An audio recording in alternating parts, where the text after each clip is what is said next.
Olá, pessoal! Na nossa aula de atualidade do dia de hoje, nós vamos falar a respeito de Donald Trump, que inicia lá uma nova guerra comercial nesse novo mandato a partir de 2025. E o mundo se assusta com o volume de sanções e de medidas tomadas pelo seu governo.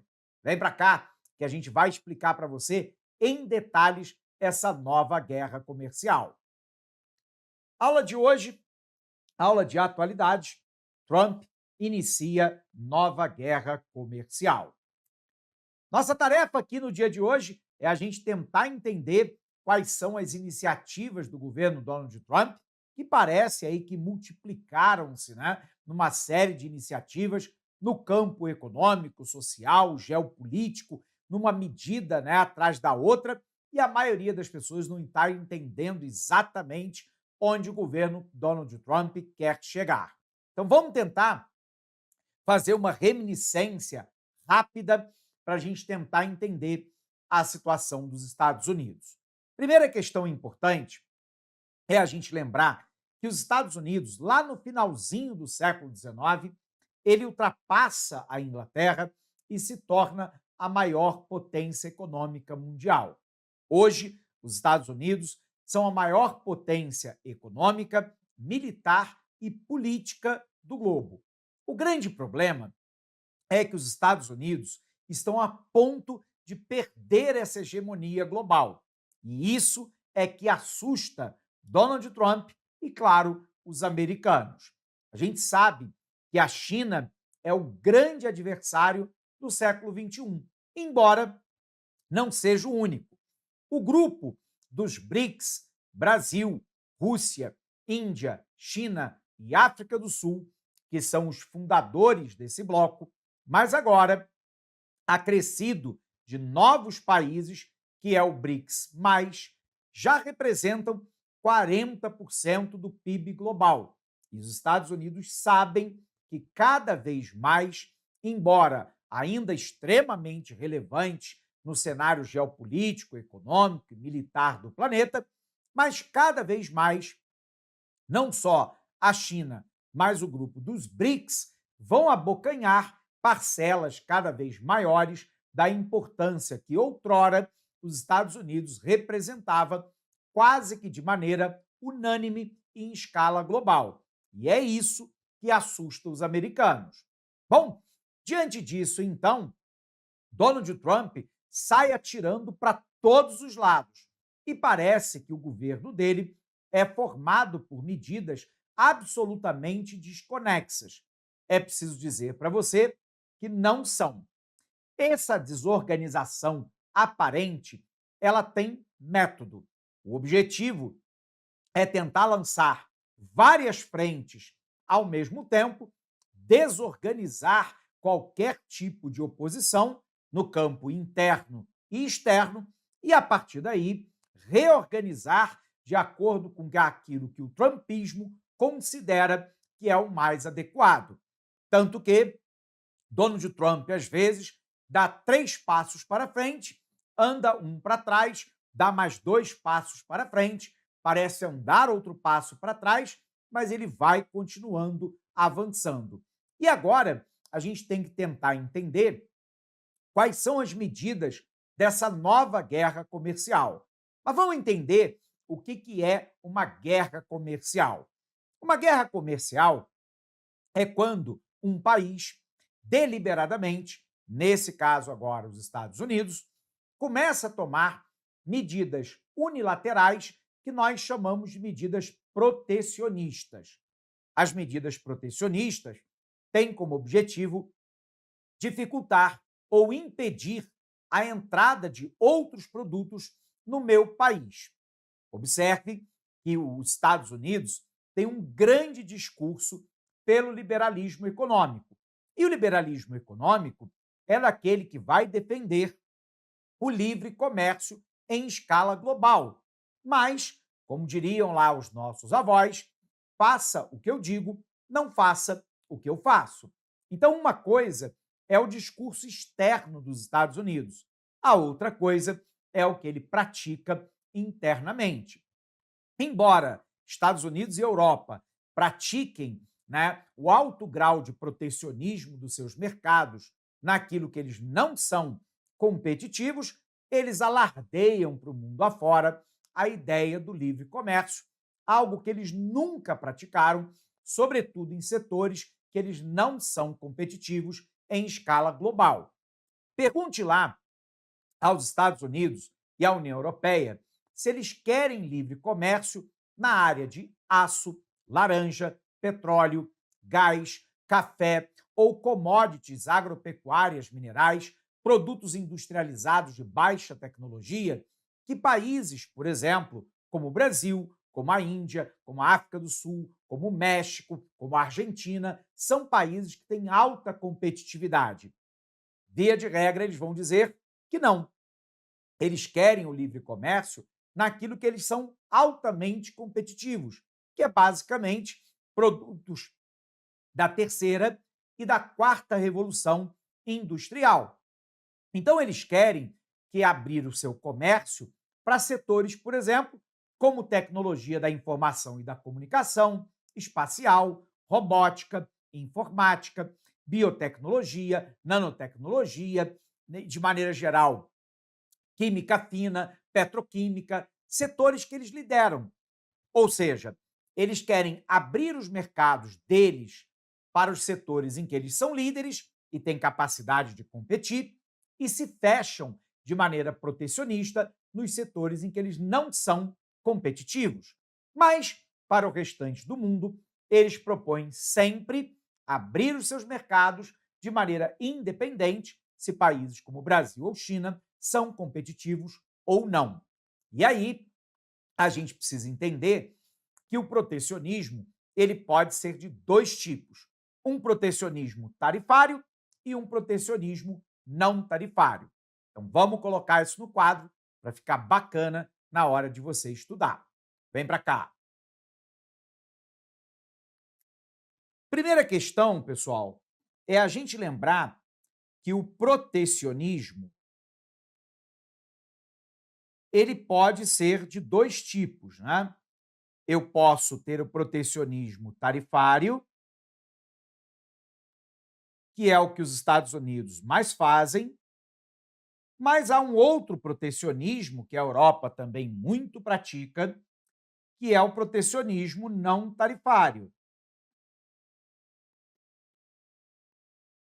O protecionismo tarifário é basicamente aumentar o imposto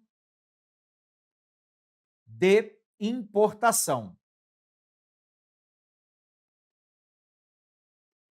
Já o protecionismo não tarifário é aquele que pode incluir cotas, pode incluir subsídios, pode incluir barreiras sanitárias.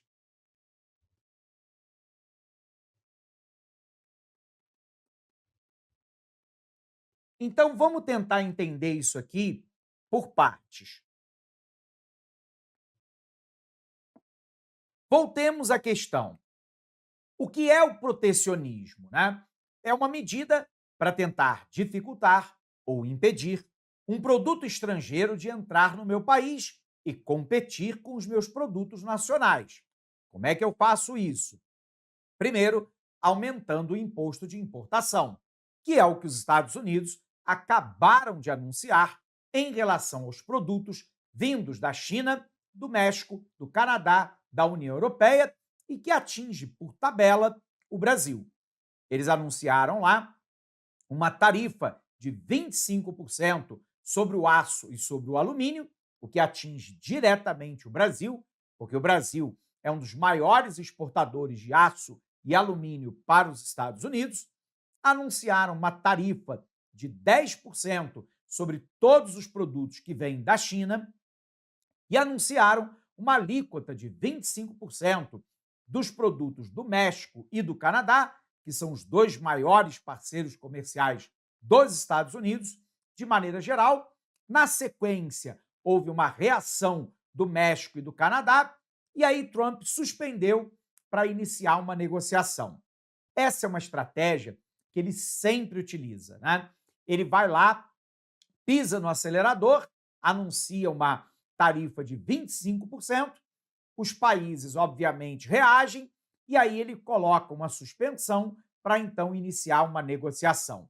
Ele nunca teve a intenção de taxar em 25%, mas ele quer um meio termo. Então ele põe, abre aspas, um bode na sala para feder.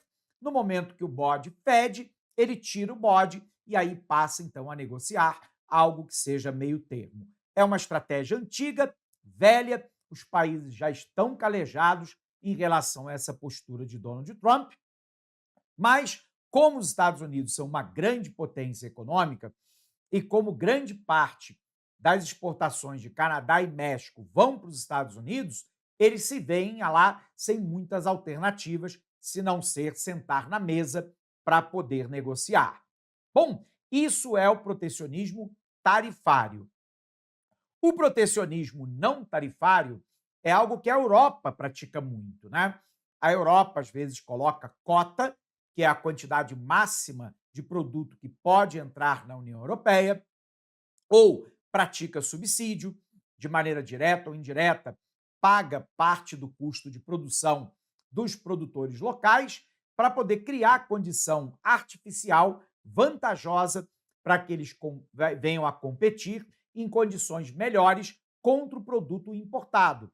O exemplo é a carne e o leite dentro da União Europeia, onde eles não têm vantagem competitiva em relação à carne brasileira, por exemplo, e eles subsidiam o produtor europeu, basicamente reduzindo carga tributária, concedendo empréstimos com taxa de juros subsidiada e por aí vai. Por um outro lado, há as barreiras sanitárias. Quando eu coloco uma regra fitossanitária tão alta que dificulta os países a terem certificação para poder exportar para a União Europeia. Então, o protecionismo é uma maneira de tentar impedir ou dificultar o produto de entrar no meu país e assim proteger o mercado local. Bom, pergunta importante é por que o governo Donald Trump vem com uma medida protecionista. Porque os Estados Unidos é um país altamente deficitário na sua balança comercial internacional. Em relação ao Brasil, ele nem é. Em relação ao Brasil, os Estados Unidos exporta mais para o Brasil do que o Brasil exporta para os Estados Unidos. Na verdade, os americanos têm um superávit na balança comercial com o Brasil. A palavra superávit significa resultado positivo. Então, os americanos exportam mais para a gente do que nós para eles. Mas, em relação a Canadá, México, União Europeia e, sobretudo, a China, esses países exportam muito mais para a América do que a América para esses países. Resultado, a primeira ideia de Donald Trump é tentar reduzir esse déficit comercial.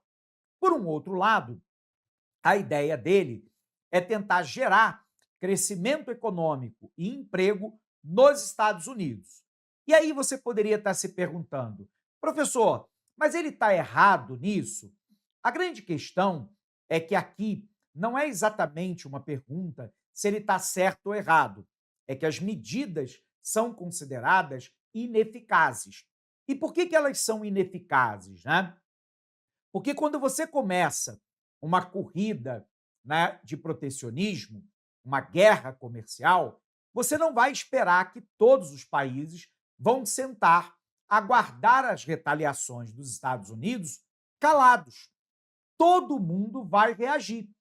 O governo brasileiro, por exemplo, já disse de maneira muito clara: se os Estados Unidos taxarem os produtos brasileiros, o Brasil, pelo critério da reciprocidade das relações internacionais, vai taxar os produtos americanos.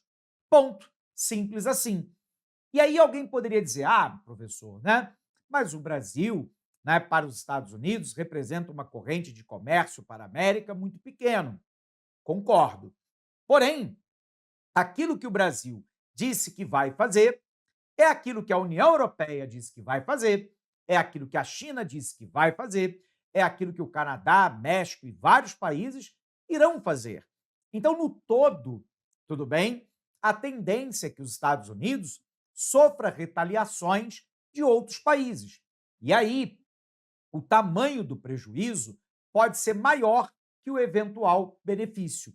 Isso porque a América depende de uma cadeia global de valor. O que é uma cadeia global de valor, professor? É que hoje nenhum país é autossuficiente. Nós dependemos da produção de vários países do mundo.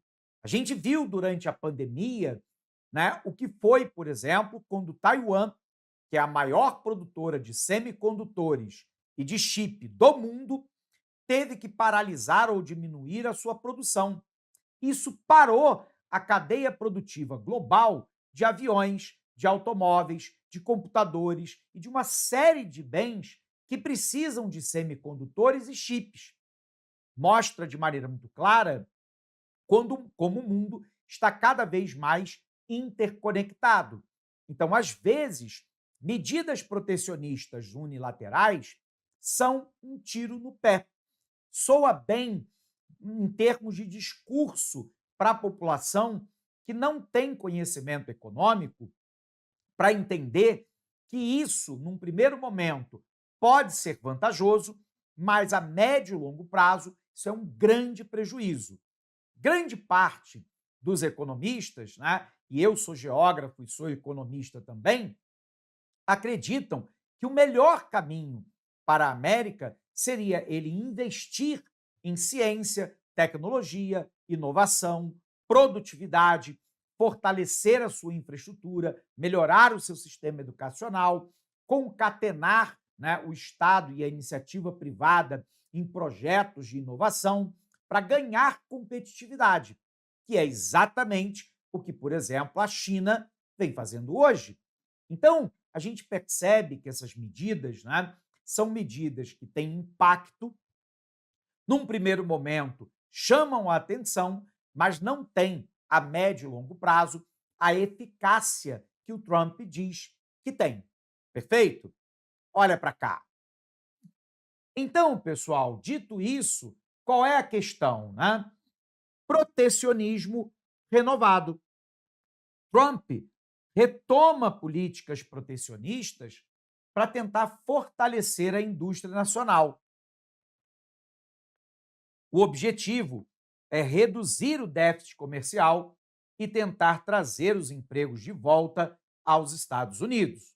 Por trás disso, tem toda uma tensão geopolítica, que é a rivalidade com a China pelo domínio tecnológico e militar. Por um outro lado, há um conflito com a União Europeia através dos subsídios agrícolas e das barreiras tarifárias. E há ainda aquilo que nós chamamos de crise do supply chains. O que é o supply chains, professor? É a cadeia de suprimento global. São aquelas cadeias globais de valor que nós acabamos de falar. O momento em que a fábrica virou algo global, um país não é mais autossuficiente. E isso ficou claro para os Estados Unidos. Há uma fragilidade que foi exposta durante a pandemia e exposta também por conflitos regionais. Vamos dar um exemplo para você entender. Olá, meus amigos, minhas amigas, eu sou o professor Lac e eu estou aqui para fazer um convite muito especial.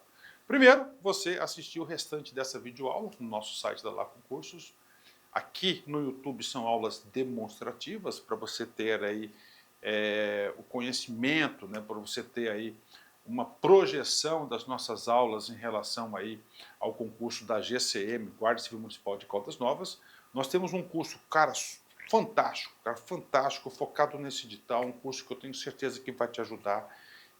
Só você clicar aqui embaixo, o menor custo-benefício do mercado, apenas R$ 199,90, investimento único, a melhor proposta pedagógica para você estudar de verdade, com quem conhece, com quem aprova, quem vive o dia de concursantes, concurseiros no Brasil do dia a dia. Tá? Pode confiar aqui na Lá Concursos que você terá um excelente resultado. Bacana, meus amigos? Espero vocês. Valeu, tchau!